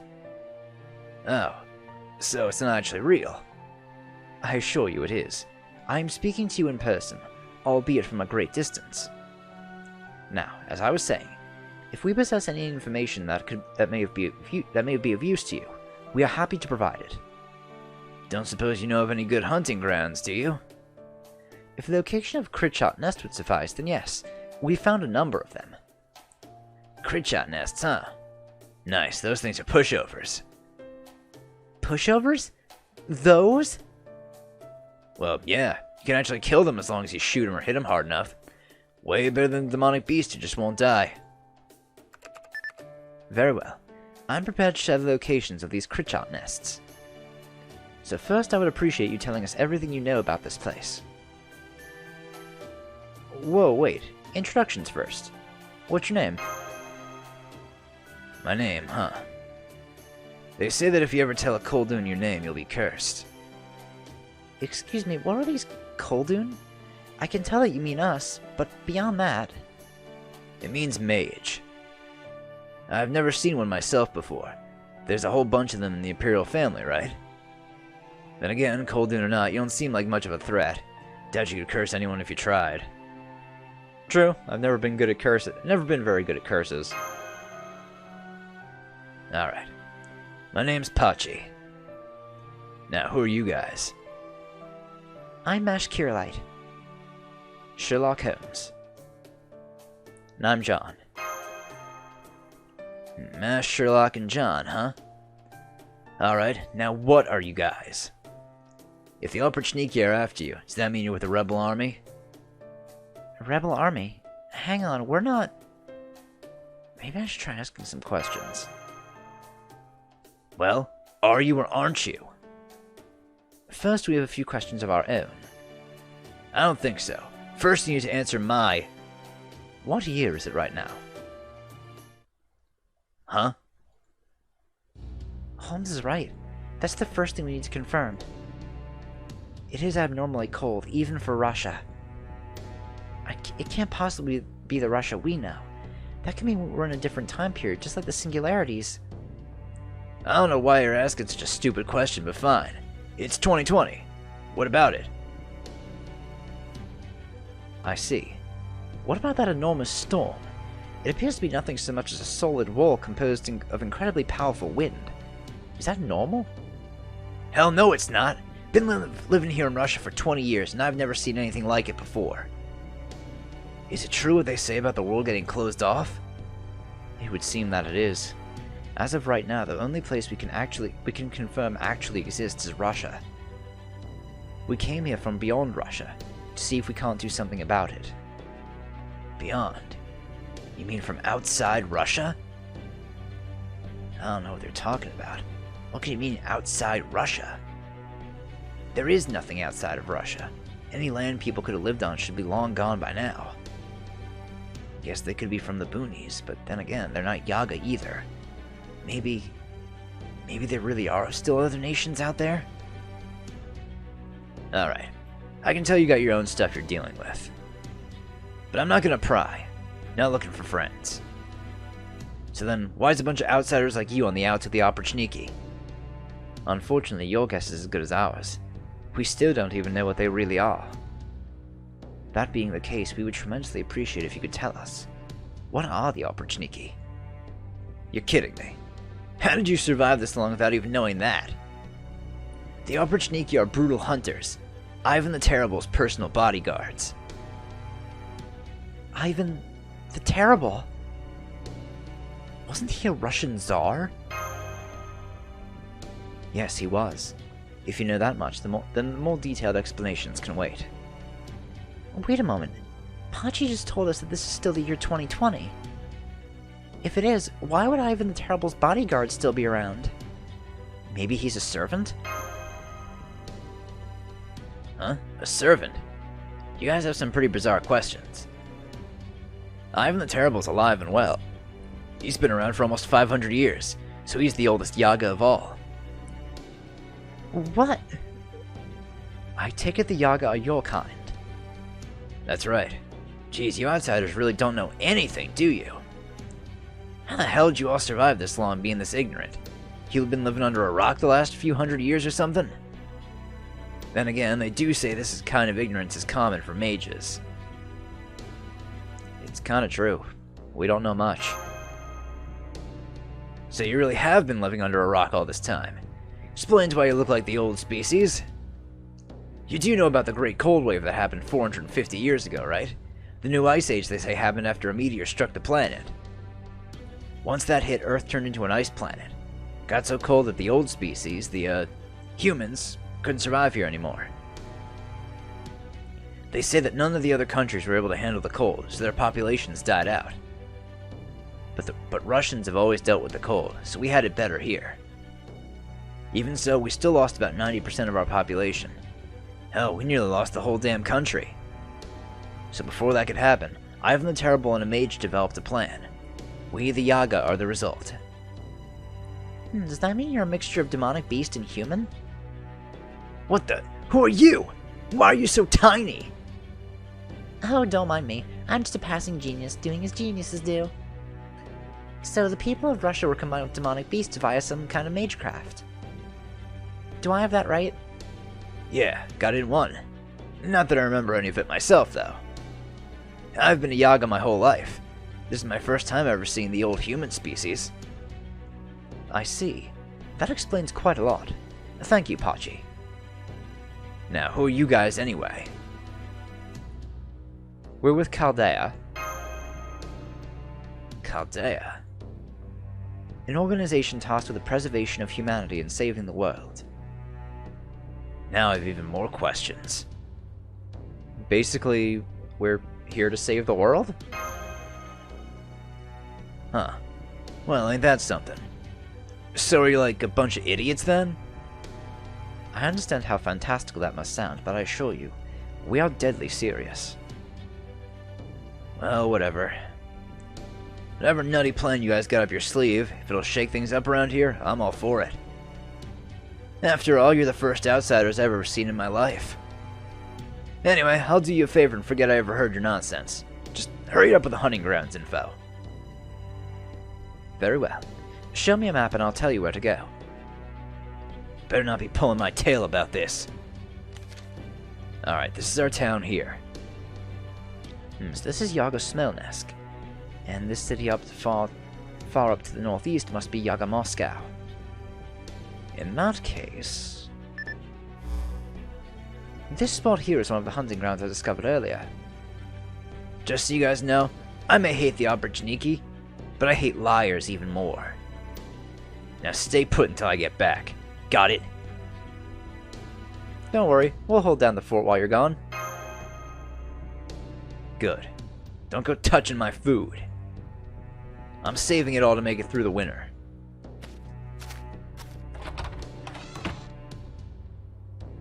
Looks like he's gone to check out those hunting grounds. By the way, Holmes, can I pick your brain for a moment? What is this place? Why have humans been combined with demonic beasts? That violates one of Magecraft's strictest taboos. Is that what all singularities are like? It would hardly be unusual for one. What is abundantly clear is that this is not our own history. Still. What is it, Master? Something seems different about this singularity. Regardless, we know that the opponent you two must face is Ivan the Terrible, a version of him who has somehow managed to survive for approximately 500 years. Strange as that may sound. The Obrachnicki were indeed Ivan the Terrible's personal bodyguards. Now then, Gortov, allow me to ask you something. Yes? What is it, Holmes? Are you certain the Obrachnicki you defeated was not in fact human? Oh yes, absolutely. He dissolved into nothing once I socked him with a good golf punch. From the look of it, I would guess he was a familiar of some sort. I concur. I too sensed nothing human about them during my own skirmishes. Originally, the Obrachnicki were a corps of soldiers established by Ivan the Terrible himself. It is said that they dressed completely in black, carried around dog heads and whips made from bristling animal pelts, and only rode black horses. Their job was to eradicate the Tsar's enemies. It is said that they would set upon their opponents like dogs, and clean them out as swiftly as a broom gathering dust.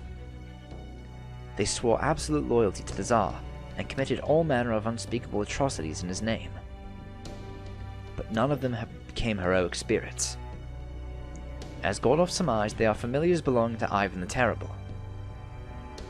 Did he make them with his noble phantasm? Those are certainly the two most likely possibilities. The terror the Obrachnicki wrought swept throughout all of Russia after all. It is quite possible that creating them could have become a skill or even noble phantasm that he possesses. Now, if the Obrachnicki are still terrorizing all of Russia...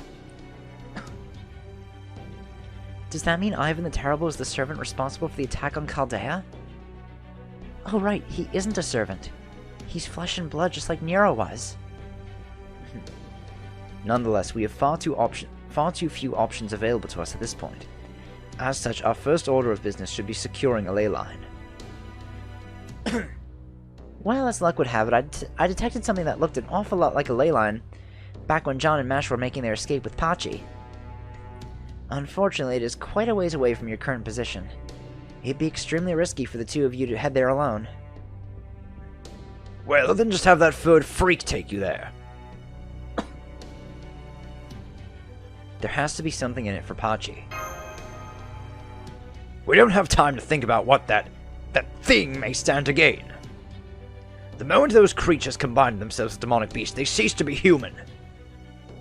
Either way, we should wait for Pachi to come back. We may not be able to convince him to take us, but maybe he'll at least tell us about a safe path.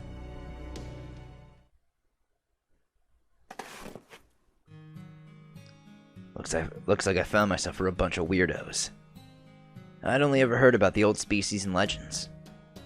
Seeing how weak they are in person, to wonder they survived as long as they did. I guess technically they're our ancestors. Maybe that's why I never thought to eat them. I can always leave them to fend for themselves if they don't have anything to offer. But it looks like they know a whole bunch of good hunting grounds. And more than anything, they're new.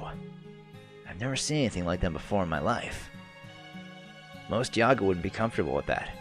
But oddly enough, it doesn't bother me at all. I know it's things like that that put me at odds with the other Yaga. Oftentimes I'll find myself thinking, asking myself questions like, why do we have to be strong? Why is it wrong to be weak? And why are we always starving for something, never feeling satisfied? Whenever anyone hears me, they just laugh. They tell me I'm a fool and ask why I waste my time thinking about meaningless crap. I know it's meaningless just as much as anyone. I wish I could stop myself from thinking about these things too. But... Pachi. Hey, Pachi. What is it? Are you going hunting? So what if I am? Sorry, but those hunting grounds belong to the town. Why do you think I only hunt the strays? Those stray demonic beasts belong to the town too. Not that any are straying off anyway, since that spot's been closed down. Is that so? Fine, I'll just have to find somewhere else to hunt, won't I? I glared at the jackass as I turned around and headed off in the opposite direction of the sealed-off hunting grounds. It's not just him. The other Yaga are all keeping their eyes on me too, making sure I don't go messing up their territory. Some demonic beasts are easier to hunt than others. The Krichat tend to be on the harder side, since they keep calling in reinforcements until you're overwhelmed. There are some places it's manageable. Like, say, a ravine that leads to a dead end. Somewhere the other Krichat can't hear their packmates' cries for help. Yaga have taken advantage of that and set up hunting grounds that make it easy to harvest demonic beasts. May not compare to what I hear the old times are like, when they used to breed enough domesticated beasts on farms for everyone to eat. But nowadays, hunting grounds like that, where you can hunt in safety and rest easy knowing the beast will multiply again over time, are lifelines for us. Which is why it only takes getting labeled as a weakling once for everything to go south. Doesn't take long for a Yaga to die if we don't get enough to eat. This town is ruthless about seeing the runs of the litter cut loose. The whole town makes it a point to eliminate nearby villages, curry favor with the Tsar and kowtow to the Oprichniki. They know about the Yaga's ironclad law, that only the strong may eat, and maliciously use it against us. I know I'm skating on thin ice myself, but there's nothing I can do about it. I can't defy the Tsar. I've got no choice but to run from the Oprichniki. But if these humans I've met really are mages, they really do end up saving the world. Maybe that'll help this constant ache in my chest go away. Even a little. Of course, I still don't know if I can even trust them.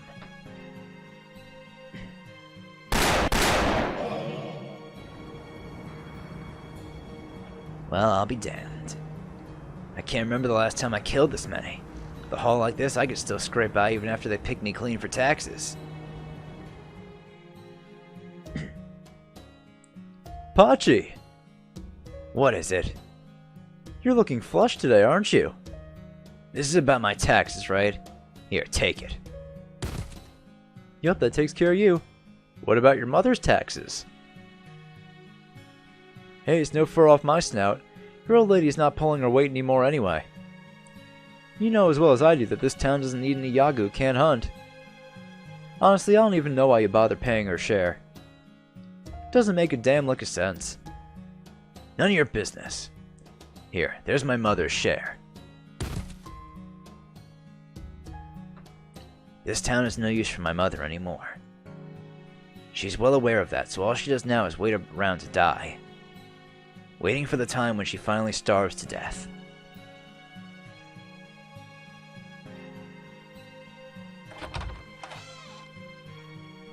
Who is it? Here's some meat. I'll just leave it here. Oh, thank you. I don't know how I can repay you. Don't worry about it. My husband and son will be home soon. Why don't you stay and eat with us? No thanks. She doesn't even recognize my face anymore. They say it happens a lot once a young gets up there in years. They say their memories get fuzzy, so they start clinging to them more and more until they end up living the rest of their lives in a fantasy world. There's no point in keeping my mom alive anymore. I should just let her die and become one with the earth. It's not like she'll be any help to me while she's still kicking. Only the strong have a right to eat. She hasn't been strong for a long time. So then, why do I keep helping her like this?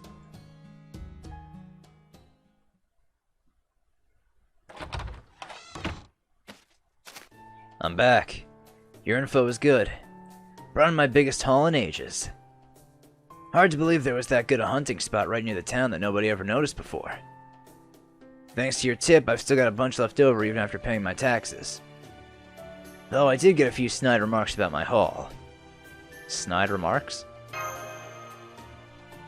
It's a long story. Never mind that. What other hunting grounds you got for me? Hurry up and tell me so I can go check it out. Gotta hunt while I still got the energy. Of course, of course. Very well then. I imagine you may not have much of a response to this next question, but I must ask nonetheless. What can you tell us about that mysterious tree? If anything, I was hoping you guys could tell me that. The hell is that thing? Do you remember when it first appeared? About 3 months ago, I'd say. Everyone was all excited when it first showed up, saying it was a miracle the Tsar performed for us, but it never actually gave us anything useful.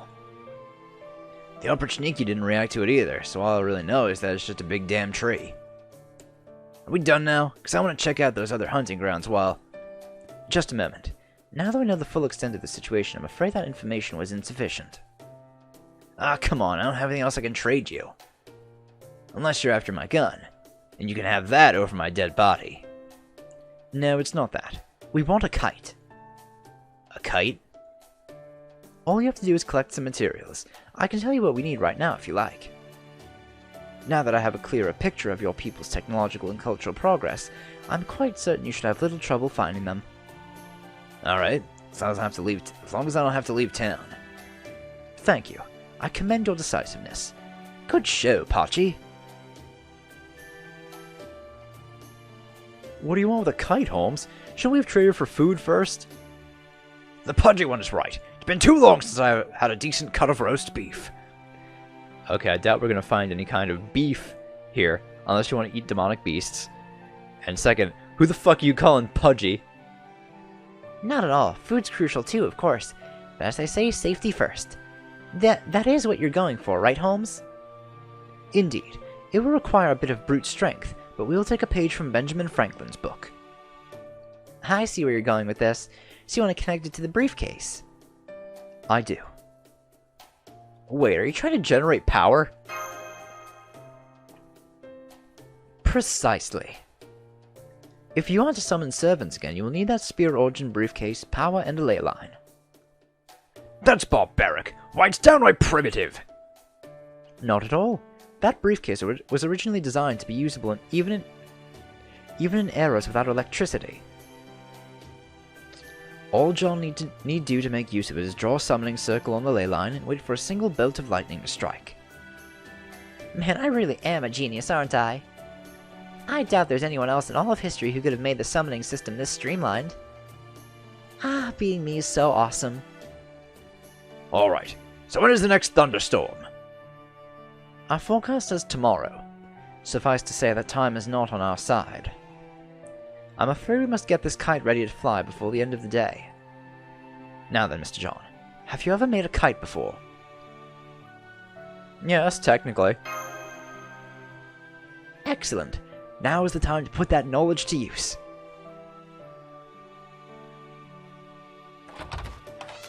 Here you go. They were all really easy to find. Now, are you going to tell me about those other hunting grounds? Of course. I'm pleased to make an equitable trade.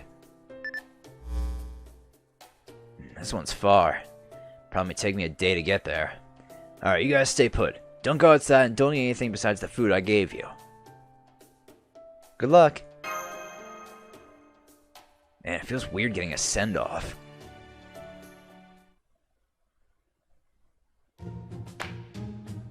Alright then, now it's time for arts and crafts. Remember, without this kite you will not be able to summon servants. It's no exaggeration to say that the very fate of the world hinges upon this kite. This may be the most important arts and crafts project in the history of mankind. No pressure. Yeah, no pressure. No, not that one. That one! You're supposed to cut that one! No, not there! Oh, this is so frustrating! I'm sorry, Da Vinci, but it's not always easy to understand what you mean. No, not there! How is the kite supposed to fly if you cut that? No, that's correct. The next cut needs to be on the opposite side. Really? I never knew there was so much to kite making. I always thought you just stuck some pillows to fabric like a tent and the whole thing just flies. Here's some water, Senpai. Just relax and take it nice and easy. I have to say, though, this is kind of fun. I only hope it ends up flying well. Making a fucking kite. I can bend the wire we're using for this kite's frame, Senpai. I am a demi-servant after all. Don't be silly. In normal form, you're even weaker than John is. Oh, right. That took a lot longer than I thought it would. Well, this is an unfortunate turn of events. You can already hear the rumble of thunder nearby. The kite's design should be fine, but we still don't know whether it will fly in this world. The world is enveloped by a raging storm, after all. There's no telling how violently the winds may be blowing at high altitudes. Nonetheless, the kite's frame should be sturdy enough to accommodate extreme conditions. At this point, we have done all we can. Oh, there's some lightning. Great, that was the last part. It might have been a long and winding road to get here, but at least we got it done. Now for the most important touch. What sort of picture should we draw on it? Damn it, Da Vinci, I'm a master, not an artist! What? But I was also to paint a Vitruvian good enough to put on the Voyager! Stop that! You'll frighten the locals half to death! Just scribble some ASCII expression on it and be done with it! Well, now I'm impressed you know about that. True, it is important to retain one's sense of playfulness. Miss Kirillite, would you do the honors of drawing something? Of course. Art design is one of my specialties. Don't worry, Master. I'll make sure it's a glamorous kite that will make everyone sit up and take notice. I'll leave it to you, Mash. Well, it's certainly one of a kind. I'm sorry. I did my best to convert your face into a Euclidean plane, Senpai, but I'm afraid it didn't go so well. I like it. It has a unique charm about it, and it should serve to ward off evil spirits. Oh, don't destroy her like that, Holmes. Now, you'd best be on your way. I'm afraid we don't have time to wait for Pachi to return.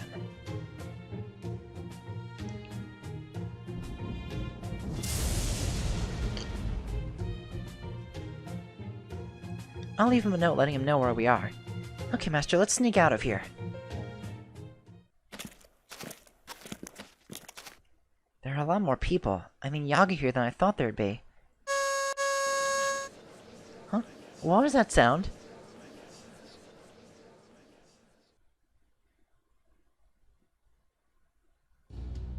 Anastasia.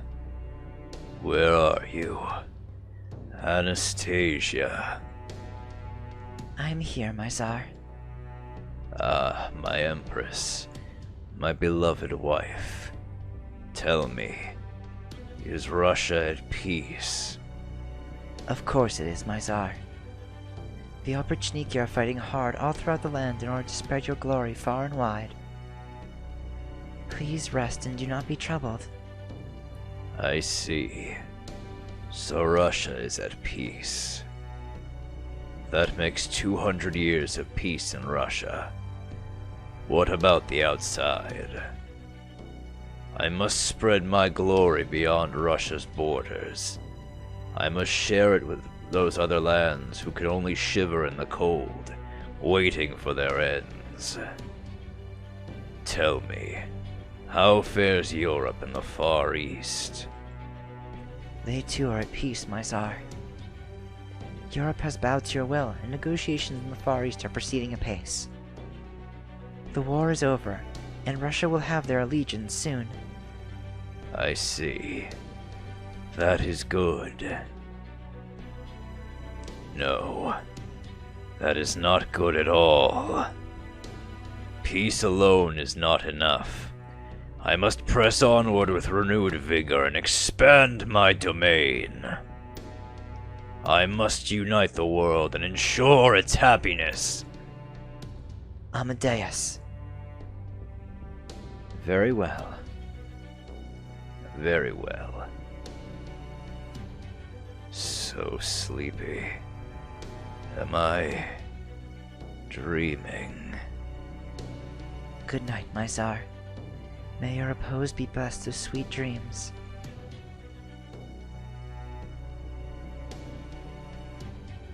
Did you get Ivan's attack under control?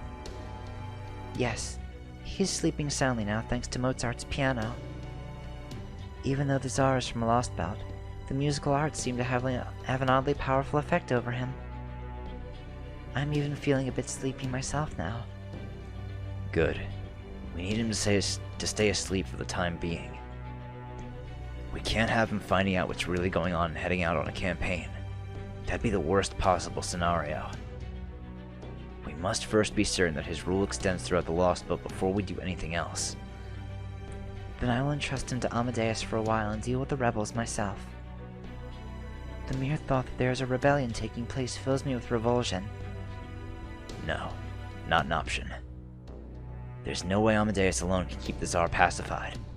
If he starts really acting up, even I couldn't say what might happen. And I can't stand that.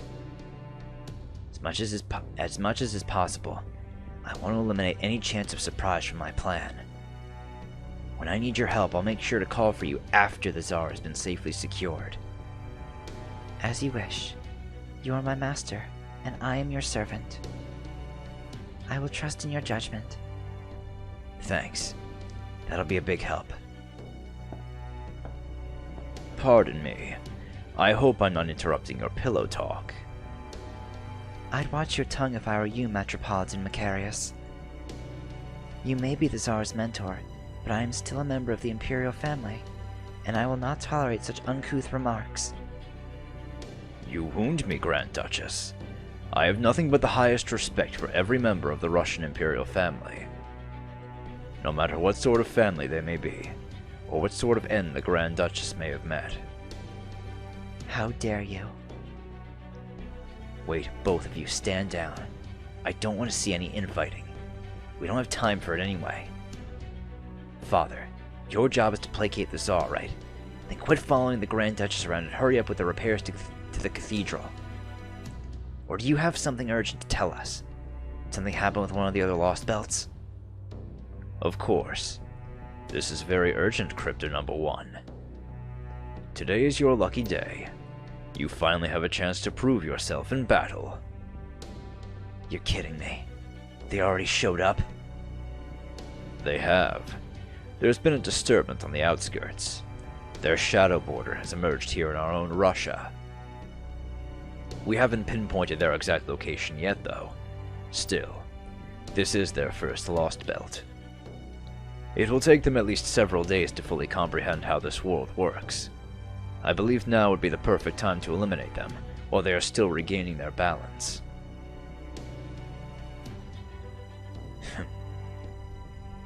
I don't want to leave the Tsar's side right now. I'll let the Opportunity handle them. Besides, Kolyanskaya is the one who let them get away in the first place. Why not make her take care of them? Or are you gonna do it yourself? That might give you a chance to be useful for a change. Oh no, I couldn't. Unfortunately, the Tsar's condition worries me as well, so I would much rather not stray too far from Yaga Moscow. As for Miss Kolyanskaya, she may well be to blame for this little predicament, but she too is quite hard at work at the moment. I believe her work is of a rather private nature. It is very much in line with her hobbies. Hobbies? She's supposed to be leading the Opportunity. What else could she be up to? Kadok, I'm told that woman has been going around distributing the food to the Yaga at exorbitant prices. So exorbitant they're forced to rob their neighbors of everything they have to even have a hope of purchasing it. I can't believe her. We come all this way and she's still going around picking on the weak. Father, I don't like you, but I can understand you.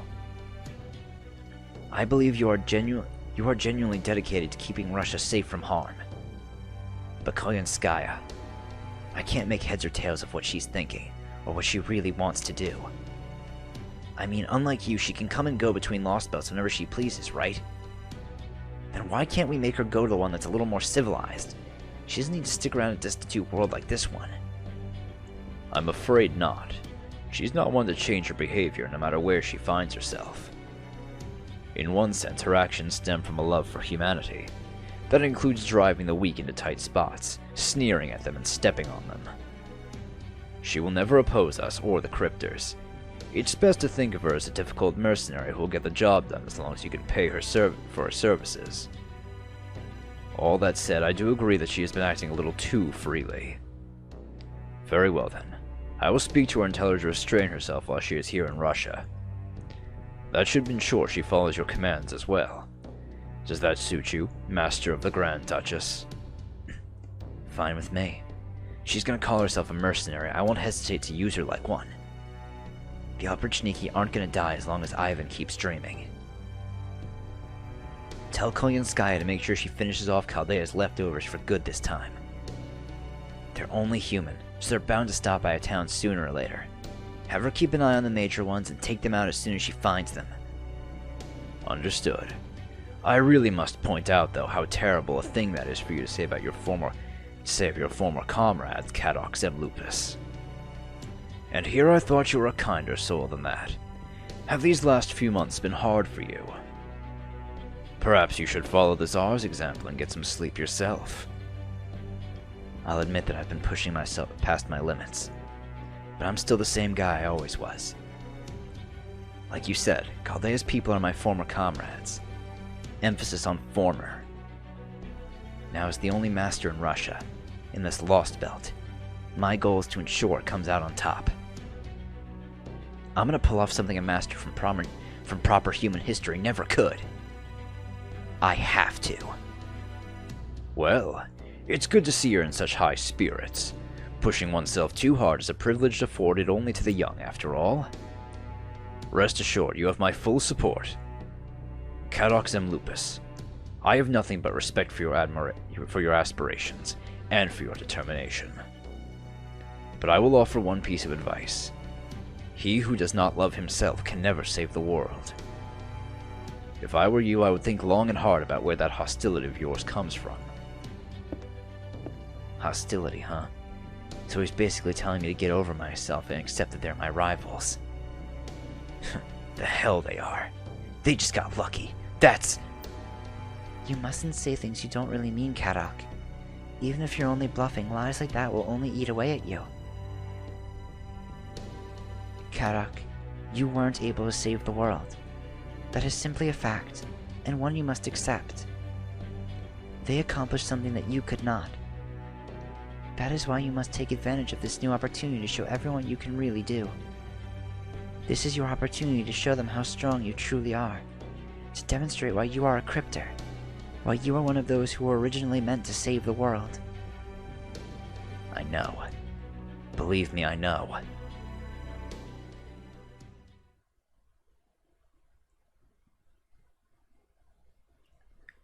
God, I thought that was never gonna end. Holy, I forgot how long these story parts are in the fucking Lost Belt. Jesus Christ. Here I said, oh, I'm probably not gonna do another 2-hour episode. Ends up being another 2-hour episode. Fuck me. Oh, yeah, these Lost Belt episodes are gonna be fucking long. That's something I'm not really looking forward to, if I admit. Alright, well, we got more story stuff coming up in the next section, but you know, I think I'll call it here. Oh yeah, we did get...